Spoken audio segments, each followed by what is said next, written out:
I'm addicted to Destiny and I can't stop playing it. I'm like a crackhead in the alley fiending for more booze. Anyways, I'm gonna try and understand the entire Destiny storyline within like 20 minutes. It's the shortest video I can find on YouTube. Let's see if we can do it. But this video is by Fallout Plays. Video will be in the description if you want to watch it for yourself. Anyways, like, comment, subscribe. Let's do this shit. If you haven't played Destiny 2 in a long time but are coming back for the final shape and have no idea what's going on in the story, I got you. If you I beat the final shape. I'm gonna be honest with you guys. I don't know what the fuck happened. We ended up killing some Megamind ass bitch. want an incredibly detailed and informative story recap, be sure to check out Bipes' multi-hour video. However, if you want the short version of the entire story, no, bro. I looked on YouTube, bro. There are 3-hour videos. You got me fucked up if you think I'm watching a 3-hour story video. in a nutshell, here we go. Your long-dead character's body is found and revived by a ghost using the power of the Traveler's Light. The Traveler is a powerful entity that roams the universe, occasionally settling down for a while and blessing civilizations with knowledge and unique powers in the form of the light. Ghosts are little buddy extensions of the Traveler. I'm already fucking confused. Whose jobs are to revive worthy light wielders and act as their fun little travel companions. Okay, so from what I understand, the Traveler is like God. God has light that summons these ghosts that revive warriors worthy of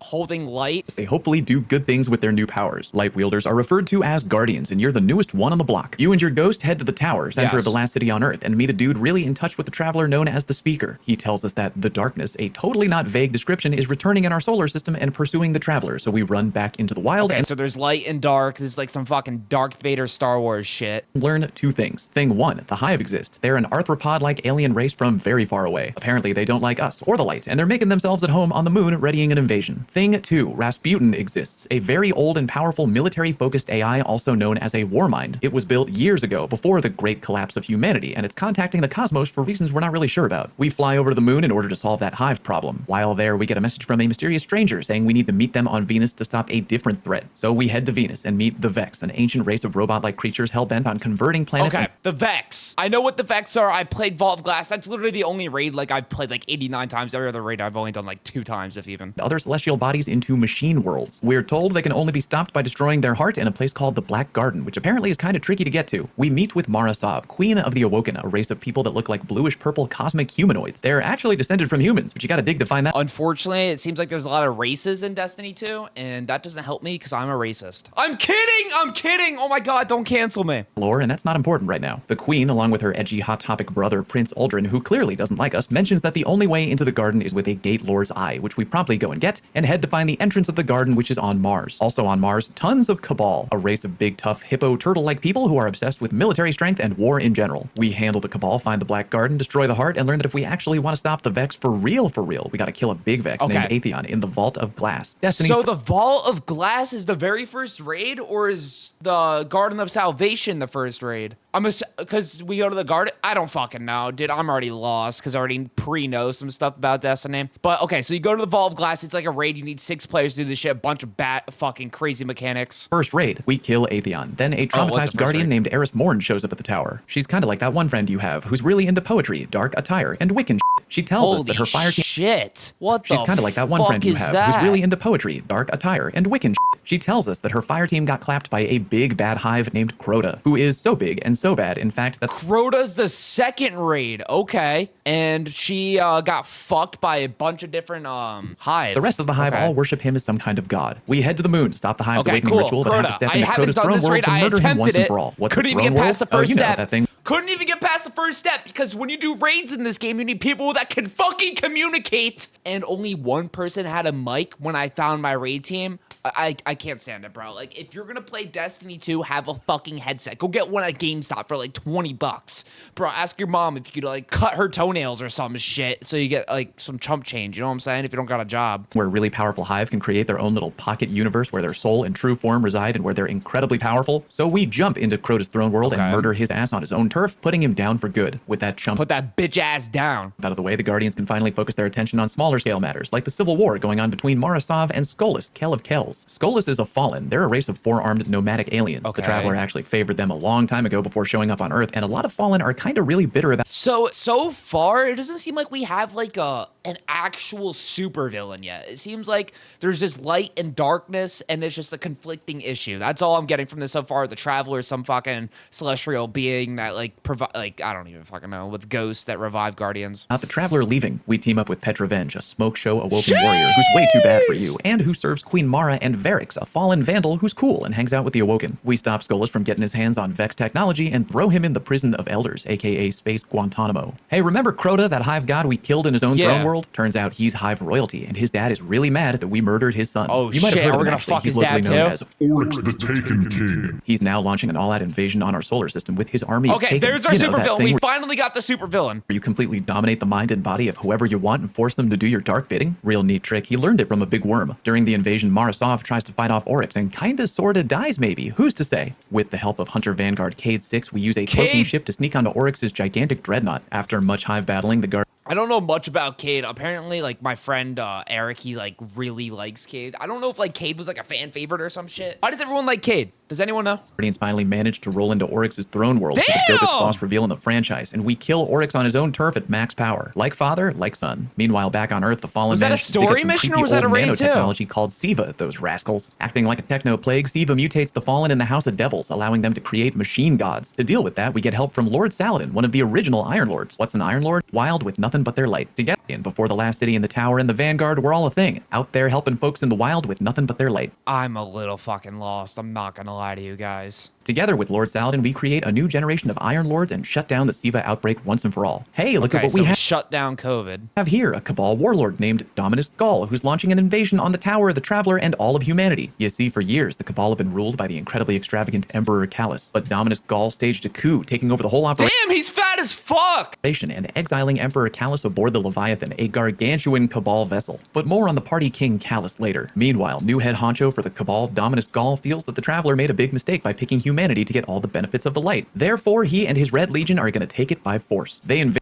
Oh shit. So the Cabal are trying to force light out of the Guardians? So they're fucking purging the Guardians? the tower, strap up the Traveler in high-tech bondage, and we, the Guardians, lose our connection to the Bondage! light. I heard bondage! Which really sucks. The Guardians take a hard beating and flee the city, and Speaker, who we definitely didn't all forget about, ends up dying while Gall jacks the light for himself. We regather our forces on a farm, and with the Vanguard assembled, Oh shit, we abandoned the last city? I don't fucking know what's going on, bro. Someone told me there's only one city left, so they abandoned the city and they take refuge in a church. and the game plan laid out, we storm the tower and kick both the Legion and Gall's ass, reclaiming the light and freeing the Traveler. We also head over to check out the Leviathan and hunt down Emperor Callus, but only find robot copies of him instead. Anyway, the Guardians take a trip over to Mercury, where we meet Brother Vance and the ghost of an MIA Guardian named Osiris. Osiris is a legendarily powerful warlock, but he's trapped in the Infinite Forest, a machine world that the Vex created with the goal of simulating infinite possibilities and alternate realities so they can try and I genuinely can't stand this Osiris future guy, better. the fucking Birdman furry bitch. Dude, I played some DLC, the Lightfall DLC, bro,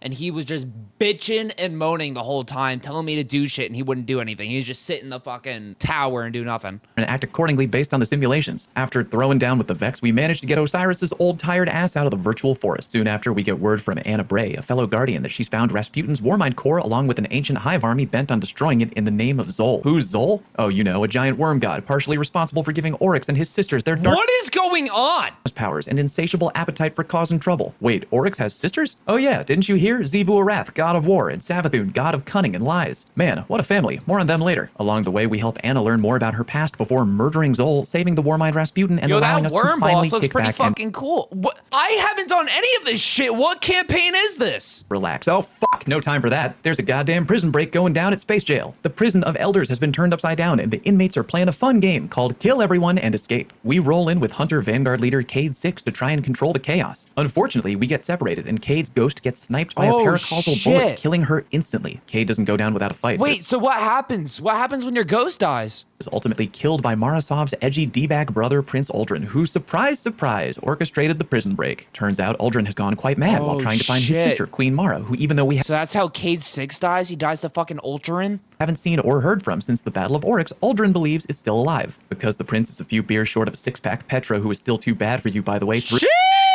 threw him in the prison of Elders while trying to figure out what to do with him. During and after the prison break and the death of Cade, we learn Uldren has been following the voice of Damn, that's a giant gaping hole! Cool! who he thinks is his sister Mara. Turns out it's actually Riven, the last Ahamkara, who has been tricking Uldren this whole time. What's an Ahamkara? Oh shit. Okay, so the Dreaming City, I actually did this raid. So there's like this boss that's like a big ass fucking dragon that I guess was pretending to be Uldren's sister, and Uldren was doing evil shit, attempting to like get his sister back or something. I don't fucking know what's going on, but that's cool. I didn't know that. Oh, you know, ancient giant space dragons capable of granting wishes, but not cool Disney Aladdin wishes. More like effed up monkey's paw, ha, I tricked you type wishes. Riven tricked Uldren into unsealing the Dreaming City where she's been living all this time as a prisoner. Yeah, turns out the Awoken weren't cool with all-powerful wish-granting murder dragons roaming out free in the wild, hence the Dreaming City and detainment of Riven, the last Ahamkara. Also, That's crazy. The dragon could just grant a fucking wish and like just wipe out the fucking universe. That's insane. turns out that before we killed Oryx the Taken King, he met up with Riven in the Dreaming City and took her, which was the end result of the two all-powerful beings try to outclever one another. The Guardians do battle with and manage to kill Riven, and along with Petra, catch up with and put down Uldren for his crimes. Man, Yeah, Uldren, good shit. We put his ass fucking down, little barking ass bitch. glad that's over with and we never have to see or think about that damned Uldren ever again. Uldren kind of looks like Crow. Oh my god, is it Crow? Oh, shit. Yeah, turns out a ghost named Pulled Pork, who has yet to revive their very own Guardian, found Uldren's There's a ghost named Pulled Pork. That's fucking awesome. body, which had been laid to rest in the Dreaming City, and revived him as a light-wielding Guardian, now known as Crow. Fun fact that he used to be Uldren and spends a lot of the light. They have no Oh my god, Uldren is Crow. That's what, bro. I was playing the new campaign. What is it called? Lightfall. And I was wondering why he was talking about Uldren and he killed Cade 6 and Uldren and Cade 6 were like buddies in that shit. I was so fucking confused. So a ghost revived Uldren's body as a guardian and now Uldren is now known as Crow and he's good.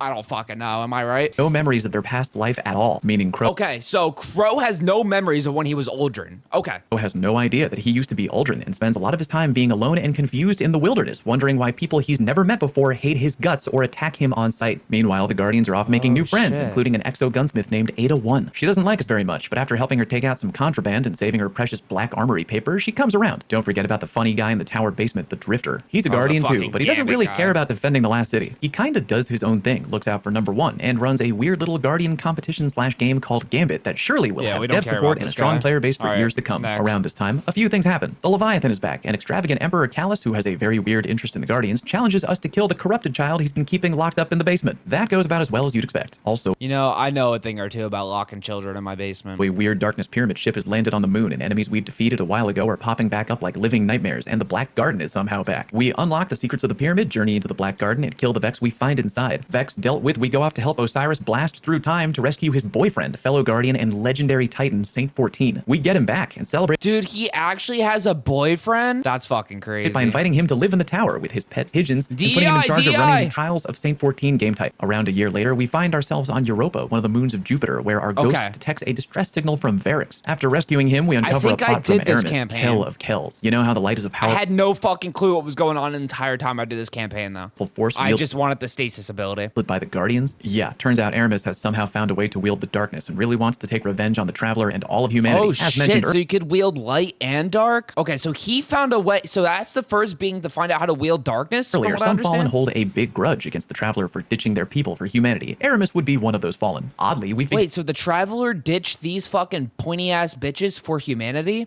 So what? I still don't really understand what the Traveler is. You didn't really describe figured it out a way well. to wield the darkness power ourselves, unlocking our first dark subclass option, Stasis. Stasis, While yeah. doing so, we defeat Aramis, who becomes frozen in Stasis herself. Then we do a little family therapy for Anna Bray and Elsie Bray, aka the mysterious stranger from way long ago. They're sisters if you didn't know, and they have some major dad issues, but you would too if your dad was Clovis Bray, god-tier scientist and full-time lunatic who essentially created the Exos back in the day via his massive corporation. Yeah, turns out he's still around, even after the collapse, because he preserved his consciousness into a giant AI, all completely normal behavior, of course. Elsie Bray informs us So that some who the Fallen are fuck trying to is the break into the giant Beefstone AI? Crypt, a giant facility where the first Exos were made, because they want to get their hands on high-level tech and recover the preserved AI of Clovis Bray. Thankfully, the Guardians put a stop to all that. Hey, remember Crow, who's now a Guardian and has no memory of his past life? He's been doing odd jobs for a shady, out-for-himself businessman, aka criminal Fallen named Spider. And by odd jobs, I mean Spider was basically holding him against his will. But we, the Guardian, help out Spider with his shady business and are given the reward of whatever we want in Spider's loot room, so we wish for Crow's freedom. We hook Crow up with a sweet gig at Why the fuck are we helping Grow, bro? Like, I don't understand. Why do we care about him so much? the helm doing odd jobs for the Vanguard. Probably not a good idea at the moment for him to live at the tower just yet, as many Guardians feel a certain way about who Crow used to be. But new Crow just wants to help and does his Vanguard work from the helm while standing off in the corner like a middle schooler with identity issues. Anyway, meet Keitel. She's the daughter of Emperor Callus, and after That's a girl? in the corner like Wait, a middle schooler with what? identity issues. Anyway, Shit!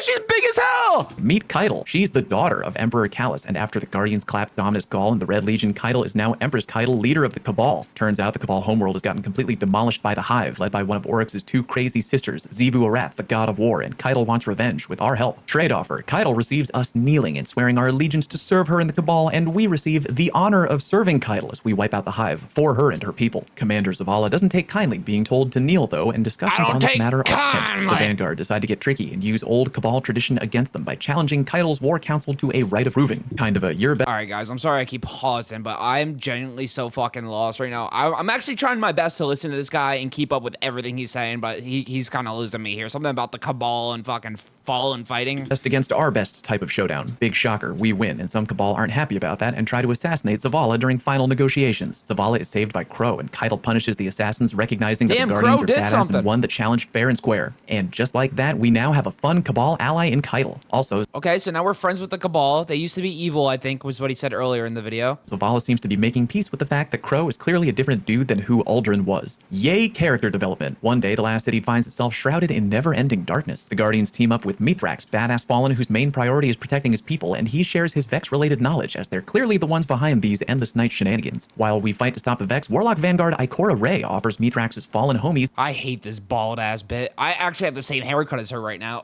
Oh, hell no! sanctuary in the tower. Saint 14 is not cool with that idea, as he spent years fighting the Fallen out in the field. After talking to Mithrax, though, Saint learns that to the Fallen, he himself is somewhat of a monster and boogeyman, an eternal tormentor and killer of innocent Fallen. With a newfound understanding, Saint becomes more cool of the Fallen seeking asylum at the tower. Someone who isn't cool with the Fallen at the tower, though, is Lakshmi 2, local exo and Who leader the of the fuck future is war cult this? faction at the tower. She begins spreading anti-Fallen propaganda and eventually tries to stage a coup and overthrow the Vanguard, who she feels is making a bad call and letting the Fallen live at the tower. The coup goes horribly. Vex attack the tower, and Lakshmi dies in the attack. It's revealed that Who's Osiris, of all Lakshmi? people, may have been involved in the attempted coup, and Ikora Rey is pissed because Osiris is supposed to be cool. Along with Saint 14 and Crow, the Guardian tracks down Osiris in the Dreaming City, where it's revealed that Marasov is actually alive. And wait for it, Osiris has been possessed by Oryx's other sister, Savathun, God of Cunning, for quite a while now. What? The Osiris Warlock fucking Birdman that I completely despise has been possessed by Sabathun this entire time. And he was the one that staged the coup to take over the last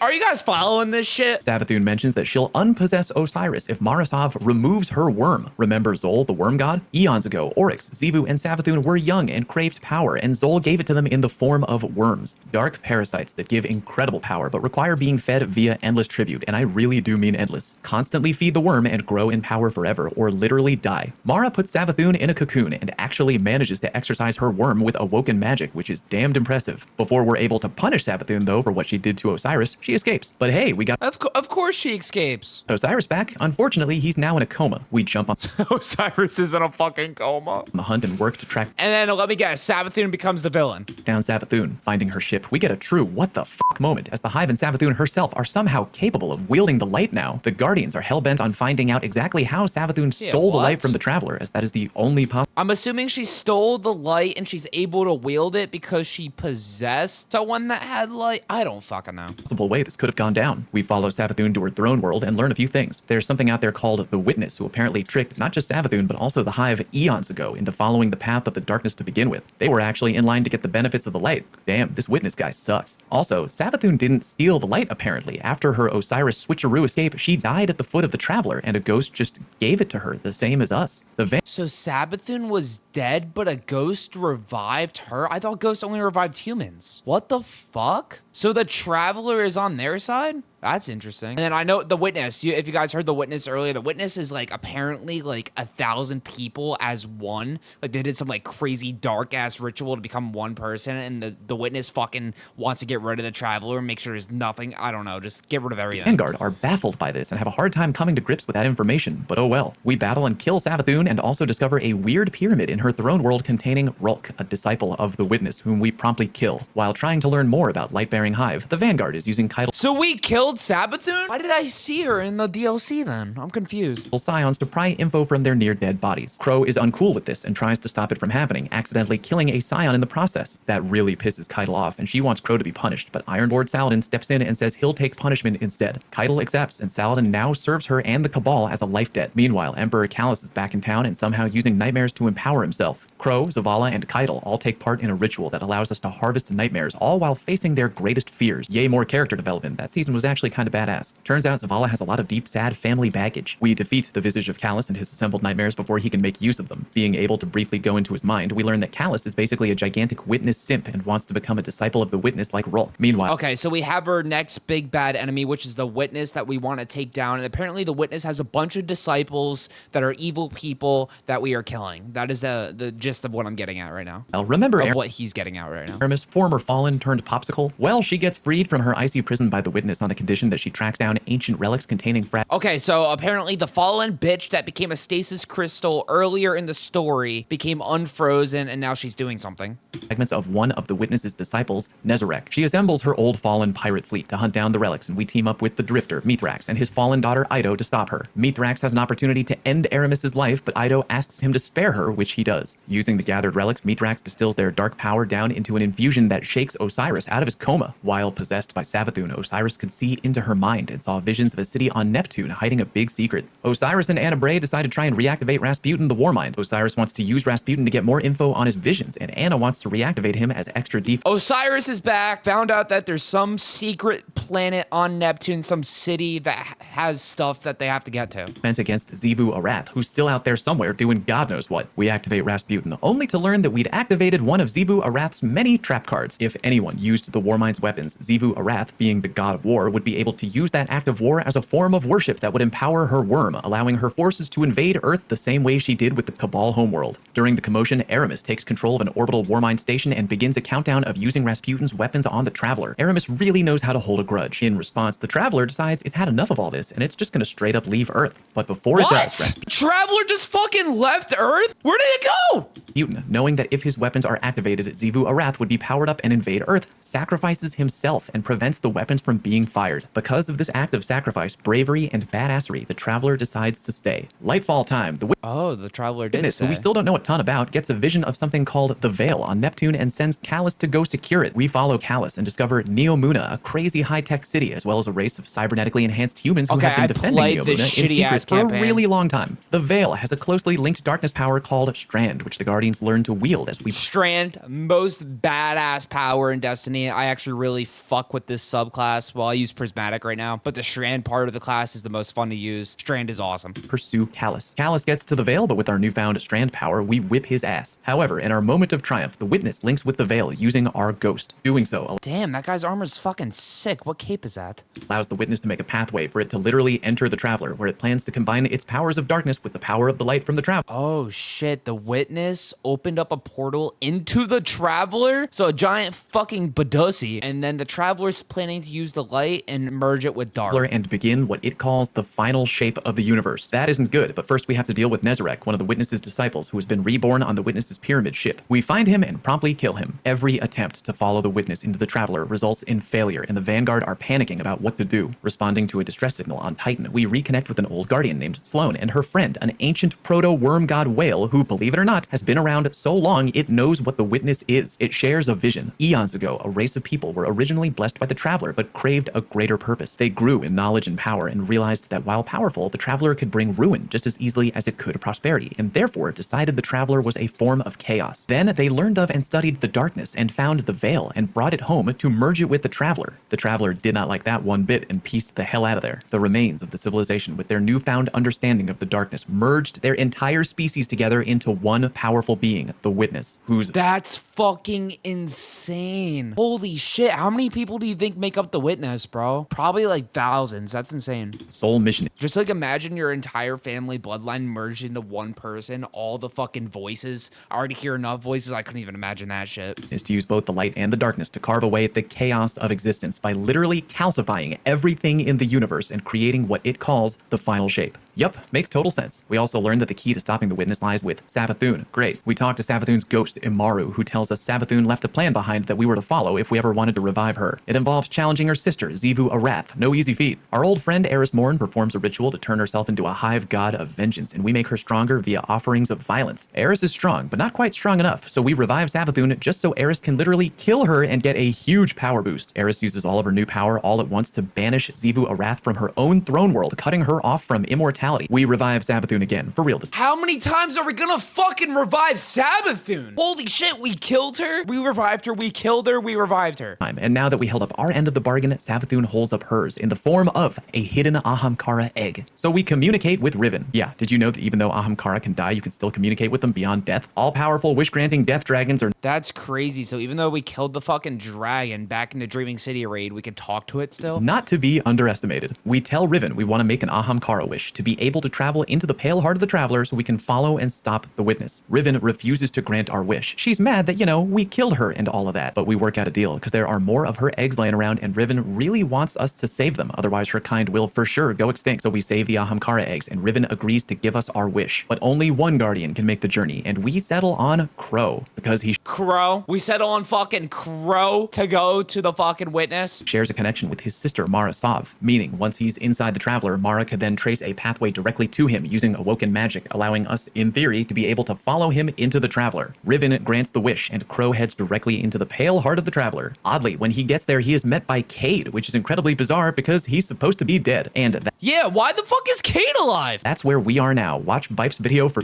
Okay, and then from what I understand, Cade is apparently in there because you're inside the Traveler, which is light, so everyone exists inside the Traveler, technically, even if they're dead. And then Cade ends up dying for real because he becomes your ghost because your ghost dies, but he uses his light for ghosts to come back. I don't fucking. And we end up killing the witness, and there's no more bad in the universe, but there's witness disciples still, and then we have to kill them, and that's how the story continues. All right! Well, if you learned something from this video and you want to see more Blake for content, hit that sub button, like the video up. I'd really appreciate it, and I hope everyone has a blessed night.